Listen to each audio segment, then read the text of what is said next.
How you gonna feel, man, when you accomplish this goal coming from that shit? Coming from the fucking hell you came from. A lot of people start from a good starting point. They have a good foundation. What if you can surpass all of these motherfuckers? What if everybody who was fucking way up here started up here, and you started with no legs. You had to grow fucking legs to even start walking, and then crawling, and then running, and then you start passing people with all this given to them. I had to use all this negative shit that was making me weak and horrible as a person. I had to use this as the power that now fueled me. I had to flip it on its head and say, hold up. This might be exactly what I need. No one's gonna fucking come to help me. No one's gonna fucking come to help me. It's fucking me against me, period. And so I had to man up. And I said, the first thing I gotta start doing is facing every fucking fear I have. No matter what the fuck it is, man. And these things would keep me up at night. No one, people who are hearing this shit, they will never really understand and grasp when you face these things and so many things, how they keep you up and haunt you at night.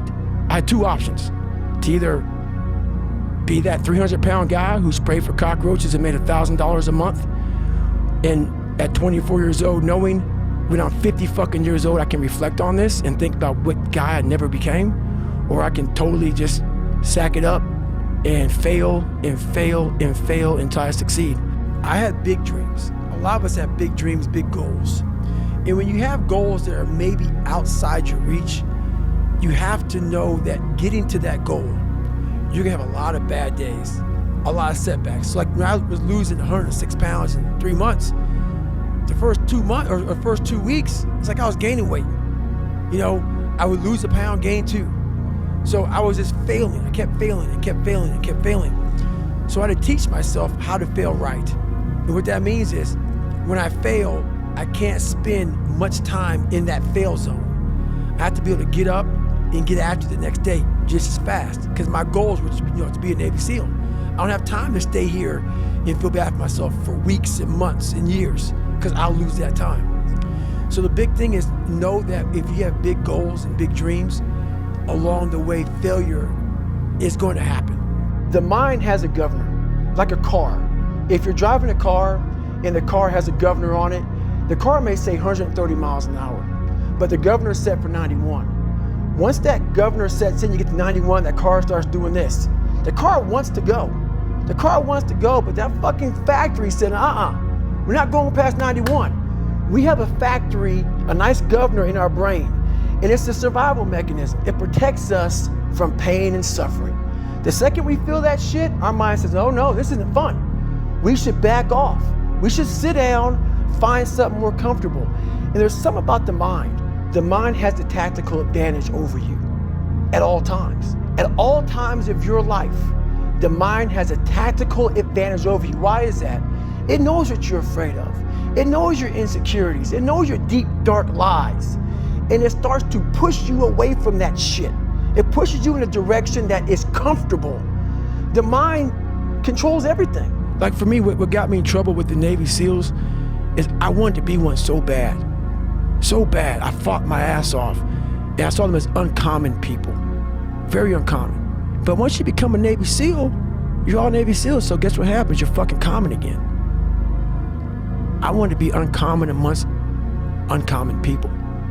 I wanted to be the guy, I don't care if you fucking like me, I don't care if you don't understand me, I didn't give a fuck. Once I went through this fucking journey, this path of life, you ain't got, there's a whole bunch of fucking guys that don't fucking like me. I don't give a fuck. I'm a warrior, period. There's a lot of guys that have been in a lot more combat than me. A warrior's not always that.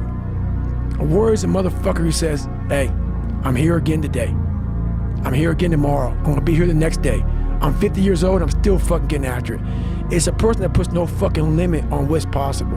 Sometimes life can really hijack your fucking mind. When that happens to you, you're all fucked up. Your goals, your ambitions, everything is out the fucking window. In life, we all go through different things. Sometimes your girlfriend or boyfriend breaks up with you. Guess what? Get the fuck over it. They no longer want you. Maybe you failed a test in school, you worked your ass off. Guess what? You failed the fucking test. Get over it, move past it. Learn to not let life hijack your brain. At work, you've been working your ass off for that new promotion. You don't fucking get it, someone else does. Maybe they kiss better ass than you do. Guess what? Get over it. Life will hijack your mind if you let it.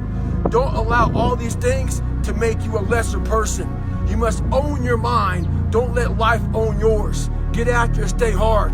I had to stop giving a fuck about people. That was the biggest thing. I had to stop caring what people thought about me. I realized that everybody's fucked up. That's the one thing I realized. I walked around and I put these people on a fucking pedestal. Everybody was better than me. So I can't tell you anything about me because you're gonna judge me and I'm gonna feel even worse than what I am. What I realized, once I calmed my mind down and sat back and looked at how jacked up this world is, once you realize that you are not alone, everybody that's talking to you about how jacked up you are, only thing they've done better than you is they've hidden their fucked up world better than you have. That's all they've done. Going into combat, going into war, out of the 100 men that go into war, 10 shouldn't even fucking be there. 80 of them are just targets. 9 do most of the fighting. 1 is a warrior. And it's a true quote to life. I saw it going through training, I saw it everywhere I went. There's so many people who just show up to life that shouldn't even fucking be around. And there's few people who do all the work. I wanted to be part of that 9, and I'm working towards being that 1. Most of us fail in life because we're afraid of what everyone around you is thinking. That's 100% truth. So we live by the narrative of other people. When you are misunderstood to the point where fucking people think you're psycho and you're nuts and you're this and that, why are you in the fucking gym at 1 o'clock in the fucking morning? You just got to doing an op for fucking 13, 14 hours after Ranger school, man, at the gym. What's wrong? You will never understand what is wrong with me. And that's why I'm so fucking glad you don't, because I'm in the right fucking spot. When people don't understand you anymore, you're in that spot of obsession and drive where people are like, what the fuck is wrong with this guy? I don't want to talk to you, man, because you're not going to get it. I'm just not good enough.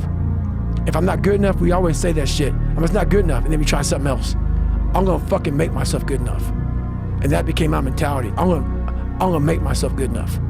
And so I'm misunderstood a lot, but that's all it came down to. I made myself good enough. I'm constantly trying to put goals in front of me, but the biggest thing is I'm trying to find more of myself. And the only way I can find more is to silence the world out as much as I can, because it's getting busier every day.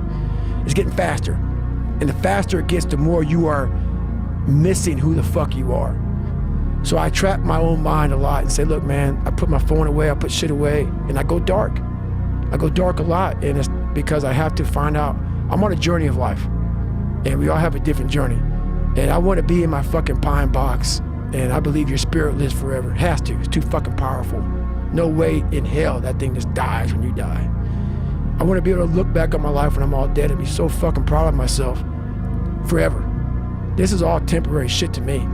I want to be forever proud of who I was as a man and change who I used to be. The liar, the insecure guy, the guy who can, whatever. I want to be proud. If I die now, if I die at 80, if I die at 90, 100, I want to look at myself and say, I'm proud of myself. No one knows the real truth about me, how hard I really go. I don't care if anybody knows. I don't want anybody to know. I'm an introvert. I live an introverted life, and I love that about me. That right there is my fuel, is I know that there's really no one out there grinding like me. And if they are, so be it. If I know about you, I'll make sure that I up my game. That's what the mentality is all about. My whole thing is a mentality thing. I view myself as the weakest person on the planet Earth. My goal in life was to, in my mind, believe I'm the hardest man alive. And that's why the whole thing is can't hurt me. That's what it's about. It's about whatever you think you are, you have to make that dream a reality. But that's where the hard part is making that dream reality. That's where the hard work comes. That's where people know, how do you keep grinding every day? You have to make those insecurities, those fears. Like when I was 300 pounds, I didn't have any drive. I'm gonna go be a Navy SEAL. What kind of stupid shit is that, 300 pounds? There wasn't like a drive to go be a Navy SEAL. I was an insecure, lying kid, afraid. I had to look at my insecurities and in my fear and find drive in that. We're all looking for passion. Passion's all around you. You have a whole fucking stack of it all around you. It's your insecurities, all that shit. You gotta dive deep in that shit. It's all in there. All the energy and fuel you need is right in yourself. It's all there. You got a lot of stuff to do to overcome. And that's where I found it. What's the best advice you've ever received? I didn't receive any advice. And that's the thing about it. When I grew up, I just didn't receive any advice. My family was in such turmoil that the best advice I received is from myself. And that has to be to study yourself, all the bad, because the good's already there. You need to study that. Study the bad stuff about yourself and learn from that and grow.